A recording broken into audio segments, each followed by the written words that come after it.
بيكم معانا في حلقتنا الجديدة من برنامج صحتك في أكلتك. أنا دكتورة إيفات سوريال. هنتكلم النهاردة عن الخروب. اتكلمنا قبل كده عن مشروبات تانية، النهاردة هنتكلم عن الخروب. مش من ضمن الحاجات المتداولة قوي، يمكن الكركديه يعني سارق منه الأضواء شوية، بس النهاردة هنتكلم عن مميزات ومضار الخروب. معلقتين من الخروب البودرة بتحتوي على 6 جرام سكر. اللي فيكم ياكل قرون الخروب دي هيعرف ان هي مسكرة شوية، طعمه يجنن على فكرة. انا بحب ارقشه كده، بس ما تاكلوش البذر. كمية المميزات اللي فيه حلوة جدا. فيه 40 ملي جرام كالسيوم، من ضمن المصادر اللي مش معروفة قوي للكالسيوم، يعني هو فيه كالسيوم كتير. فيه حديد، فيه 5 جرام الياف في المعلقتين، يعني معلقتين صغيرين فيهم 5 جرام الياف. هو اغلبه الياف، هو اصلا طعمه عبارة عن الياف، يعني شبه حتة الخشب بس طرية شوية كده، فهو كله الياف. في 6 ملي جرام مغنيسيوم، وفي 100 ملي جرام بوتاسيوم، يعني في بوتاسيوم كتير وفي الياف بالهبل. ايه الفوائد بتاعته؟ اول حاجة في كالسيوم بس ما فيهوش اوكزالات، يعني في حاجات فيها كالسيوم بس فيها اوكزالات، ده ما فيهوش اوكزالات، فهو مشروب حلو جدا لصحة العظام والاعصاب والعضلات. الناس كلها بتفتكر ان العظم بس اللي محتاج كالسيوم، بس هي العضلات برضو محتاجة كالسيوم. احنا محتاجين مستوى الكالسيوم في الدم بتاعنا يبقى عالي علشان خاطر ما ناخدش من العظم. احنا كستات لو انا مستوى الكالسيوم في الدم بتاعي قل، جسمي هياخد من العظم، مع الوقت يجي لي هشاشة. انما لو انا حتى لو مستوى الكالسيوم في عظمي مش قد كده، بس انا محافظة على مستوى الكالسيوم في دمي كويس، هقلل من نسبة حدوث الهشاشة بتاعتي. فلازم ابقى مهتمية على طول بنسبة الكالسيوم في العظم بتاعي وفي الدم بتاعي. في العظم واحد وهو بيتكون واحنا صغيرين ما لحقناش، دي ضاعت مننا، مفيش مشكلة، بس اخلي نسبة الكالسيوم في الدم بتاعي عالية بان انا كل يوم اكل حاجات مليانة كالسيوم. يبقى قلنا مليان كالسيوم ومش بيعمل حصاوي في الكلى. تاني حاجة الصوديوم اللي فيه قليل والبوتاسيوم عالي، فحلو لضغط الدم، بيقلل لي من مشاكل القلب، وحلو لضغط الدم. وقلنا هو فيه السكر بتاعه، فمش بيحتاج ان انا احط له سكر زيادة. لو انا مبدئي في الحياة ان انا يا اما اشرب ب5 معالق سكر يا مش شاربة خالص، يبقى ما اشربش خالص احسن، لان انا هضر نفسي. ايا كان اللي انا هشربه اللي فيه 5 معالق سكر، انا اذيت نفسي وخلاص. يعني احنا دايما بنقول ايه؟ لو في حد عايز يشرب ب5 معالق سكر، نقعد شهر ب4 معالق، شهر 3 معالق، شهر بمعلقتين ونص، قرب ما نوصل للكويس. مش بنقلل بالمعلقة، بنقلل بالنص، وبعدين شهر معلقتين لحد ما اوصل لنص واربط على النص كويس. انما لو انا ملهاش حل، لو انا جيت انقل من 5 معالق ل4 معالق معرفتش، يبقى هلغي خالص المشروب ده.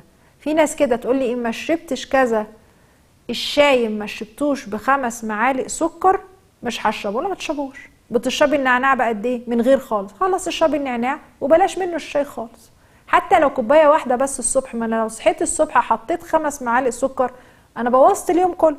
فلو انا هشرب الحاجه ب5 معالق سكر، هلغيها من الاول احسن.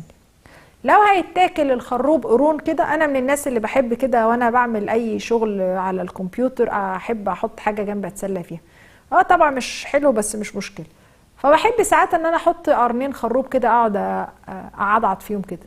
طعمه حلو جدا، بس يعني بالراحه على اسنانكم. طعمه حلو جدا ومليان الياف. ممكن لو الواحد كله على مدار نص ساعه ساعه، ما انت كل شويه بتاخد حته صغيره وانت شغال، مش هتحس انك جعان بعد كده.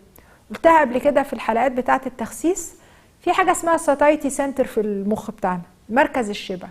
ده بياخد باله من التحرك بتاع العضلات بتاعه الفك. لو انا بندخ كتير هيفتكر ان انا اكلت كتير، وهيقول لي خلاص كفايه عليكي قوي كده، بقالك نص ساعه بتندغي، هتروحي فين اكتر من كده؟ فبيديني احساس ان انا شبعت. فلو انا ماسكه قرنين خروب بنقنق فيهم على مدار نص ساعه، وفيهم شوية سكر بساط وفيهم الكالسيوم بتاعي وفيهم البوتاسيوم بتاعي وفيهم حاجات كتير، على بال ما اخلصهم هبقى مش عايزة اتعشى، هبقى خلاص كده كده حلو، مخي ادى اشارات لجسمي ان انا مش جعان وكده حلو قوي. بيقلل لي الامساك بس بشرط ان انا طالما حاجة خدتها مركزة وفيها الياف كتير لازم اشرب معاها كوبايتين ميه. طالما الالياف اللي خدتها مركزة، اظن مفيش مركزة اكتر من كده، الخروب عبارة عن الياف مركزة جدا، فلازم هشرب معاه كوبايتين ميه احسن هو نفسه يجيب لي امساك. فعشان خاطر اخد الميزة بتاعته ان هو بيحسن لي الامساك لازم اشرب معاه كوبايتين الميه. حلو جدا لصحة القولون. ربنا خلق لنا كمية الخضار والفاكهة اللي موجودة في الطبيعة دي، قبل ما احنا نحط بقى الاكياس اللي عند البقال المرصصة الكتير دي كلها، احنا ربنا خلق لنا خضار وفاكهة، لان هو خلق لنا الجهاز الهضمي بتاعنا بيرتاح جدا لما انا اكل خضار وفاكهة. الياف كتير تساوي جهاز هضمي مستريح، فلو انا هاخد الياف كتير الجهاز الهضمي بتاعي هيبقى مرتاح. هاخد شعرية جاهزة وهاخد بطاطس محمرة للتسالي دي والكلام ده، انا بوظت الامعاء بتاعتي.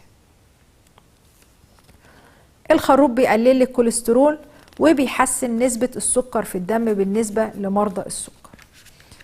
الخروب هو معالج طبيعي للإسهال، بيظبط لي الدنيا شوية. زي ما اتفقنا في حاجات في الأعشاب بتعالج الإمساك، تجيب يعني تخلي الحركة منتظمة، وفي حاجات بتعالج الإسهال سواء مضادة للبكتيريا أو بتحسن صحة القولون نفسه. فهو معالج طبيعي للإسهال لأن هو بينظم حركة القولون. هنكمل مع بعض المميزات الكتيرة والجميلة للخروب بعد الفاصل. هنطلع فاصل ونرجع لكم تاني.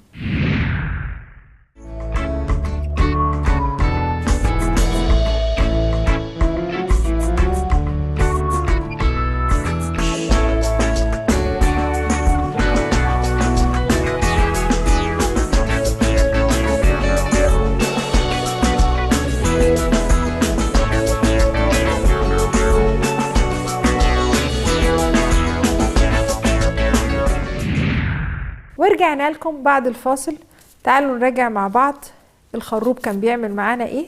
اول حاجة مليان كالسيوم، فانا باكل حاجة نقنقة كده مليانة كالسيوم، فده في حد ذاته مفيش حاجة تانية بنقنق فيها مليانة كالسيوم. في ممكن السوداني غني بالفيتامين ه وغني بالدهون الصحية بس مش غني بالكالسيوم، فانا لو مرة نقنقت كده في شوية سوداني صغيرين في ايدي من غير ملح ومرة تانية بقرن واحد خروب، حلوة الدنيا كده ماشية حلو خالص. الصوديوم اللي فيه قليل والبوتاسيوم عالي فحلو لضغط الدم. بيقلل لي نسبة السكر في الدم لمرضى السكر، بيقلل لي الإمساك، ومعالج طبيعي للإسهال. بس مش طبعا حالات الإسهال اللي هي الواحد مثلا عنده إسهال شديد وعنده يعني محتاج يروح للدكتور، لا، الحالات البسيطة ممكن ان احنا نبتدي بالخروب. الخروب هو مشروب بدون كافيين. في ناس طول ما هي قاعده لازم تشرب حاجه سخنه، في الشتاء لازم تشرب حاجه سخنه، في الصيف لازم تشرب حاجه ساقعه.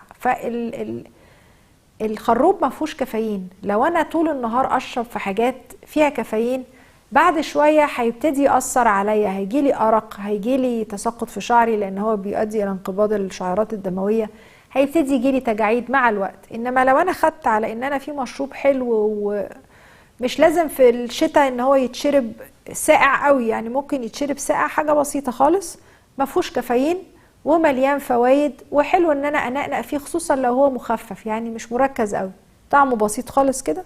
مضاد للاكسده، اتفقنا مضادات الاكسده خصوصا الحاجات اللي سهل تخزينها في البيت حلوه جدا لكبار السن. يعني ايه؟ يعني مش شرط ان انا كل يومين ثلاثه كبار السن هيقدروا ينزلوا يجيبوا خضار وفاكهه، فلما اسيب حاجه في البيت فيها، طبعا كبار السن صعب ان هم ياكلوه القرون كده لان ممكن يعمل اذى في السنان، انما لو على قد عصير محطوط في التلاجة في مضادات للاكسده هيحسن لي الصحه، وخصوصا ان هو بيعالج الامساك وبيظبط سنه صغيره لو في اسهال. في حديد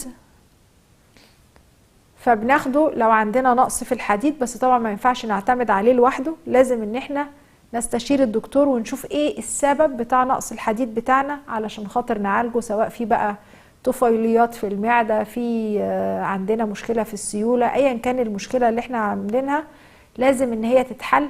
لو في نقص في فيتامين معين لازم ناخد الفيتامين، انما بيساعد معانا في النتيجة. الخروب طارد للبلغم طبيعي، بيقلل البكتيريا والفيروسات في ادوار البرد، وبيساعدني على الوقاية من السرطان. يبقى ندخل الخروب معانا في المشروبات بتاعتنا. يعني اكتر المشروبات المشهورة في بيوتنا الليموناتة والكركديه. ممكن بقى لو احنا شاطرين قوي ندخل معانا العصائر الطازجة، الفراولة، البرتقان، الحاجات الجميلة دي. بس برضو ما ننساش الحاجات الطبيعية زي الدوم والخروب، المشروبات الطبيعية الجميلة بتاعتنا. ايه الوصفات بتاعتنا؟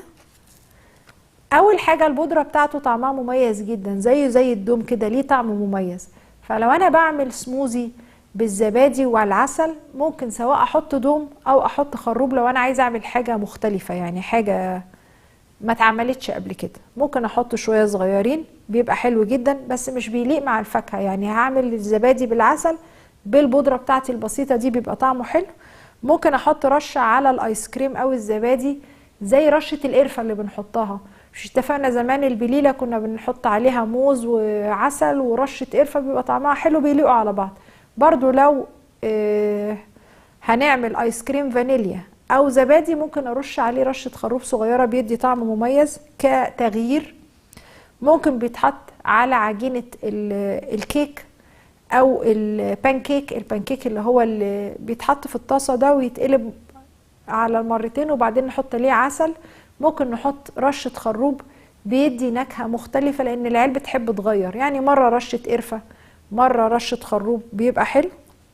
ممكن بقى نعمله المشروب بتاعنا العادي، الخروب اللي هو بيتنقع وبعدين يتغلي وما بحطلوش سكر خالص لان هو مسكر، ويتصفى. ونعود العيال ان هم من الاول ما نحطش سكر من الاول. اصلا الاطفال قبل سن سنة ممنوع سكر او عسل، ممنوع. ما ينفعش ان انا ادي طفل، فوجئت بام بتدي طفل رضع تليو حاطه في البزازه معلقتين سكر. هو ممنوع اصلا السكر قبل سن سنة. الطفل ده هو قالك حاجة؟ قالك انه عايزه مسكر؟ ما هو هيشربه كويس وما اعترضش. ده بالعكس، الطفل لما تحطي له سكر بيرفض اللبن بتاعك، لان هو اللبن اصلا بتاعنا ده مش مسكر. فمش بنحط سكر خالص قبل سن سنة. بعد سن سنة بنعتمد على السكر بتاع الفواكه، يعني التفاحة فيها السكر بتاعها، الموزة فيها اللبن فيه السكر بتاعه. من الاول خالص العيل لو ما حطتلوش سكر هو ما بيطلبش سكر اساسا، وبيتعود من الاول ان الدنيا هي الطعم بتاع الحاجة المميز، بيتعود يستطعم الحاجة، مش اي حاجة مليانة سكر وخلصنا على قد كده. قللوا السكر في المشروبات ونستمتع بكل الحاجات اللي قلناها، واشوفكم على خير الحلقة اللي جاية.